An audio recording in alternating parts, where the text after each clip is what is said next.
Karina, no fim da sessão, a presidente do Supremo, a ministra Carmen Lúcia, fez um balanço dos trabalhos neste ano. Ela informou que ao longo de 81 sessões plenárias, o acervo do STF foi reduzido para menos de 50 mil processos.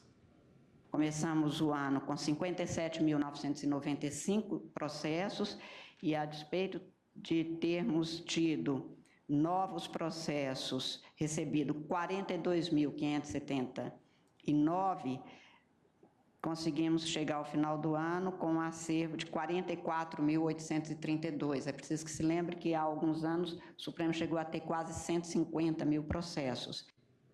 Bom, e vamos falar agora sobre esses números que a ministra passou aí. Foi um ano bem produtivo para o Supremo? Sem dúvida. Muitos julgamentos importantes.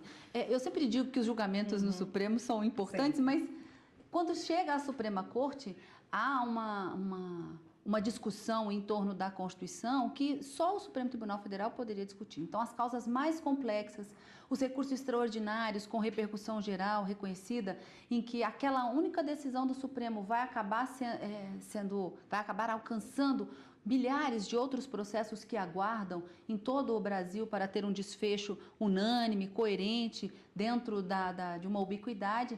Isso tudo vem no Supremo Tribunal Federal. Então, a gente poderia elencar aqui vários julgamentos que foram mais relevantes, mas, de toda forma, todo julgamento que vai a plenário ou mesmo nas turmas do Supremo Tribunal Federal são importantes. Então, um trabalho bastante profícuo sobre a administração, agora, nesse ano, da ministra Carmen Lúcia, com resultados bastante positivos, como ela mesma apresentou. Sobre o recesso que se inicia agora, né, como é que ficam os prazos à luz aí do regimento interno do Supremo em relação aos prazos de processo, por exemplo? Érica, é interessante a gente ver que o regimento interno do Supremo Tribunal Federal, ele fala de dois momentos que acontecem agora no final do ano, o período de recesso forense e o período de férias forense. O período de recesso forense, ele vai agora de 20 de dezembro até 6 de janeiro, segundo o artigo 78 do regimento interno.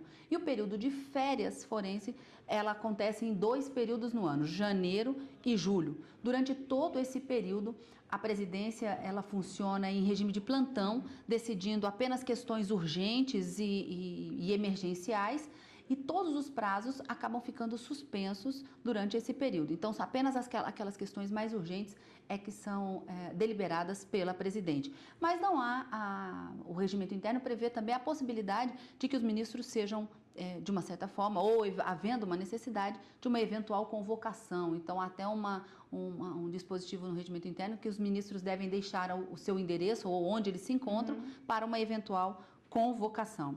E os trabalhos, então, foram encerrados hoje. A ministra, nessa sessão de hoje, logo depois da jurisdicional, ela declara encerrado o ano judiciário, que deve ser retomado, segundo o próprio regimento interno do Supremo, no primeiro dia útil do mês de fevereiro de 2018.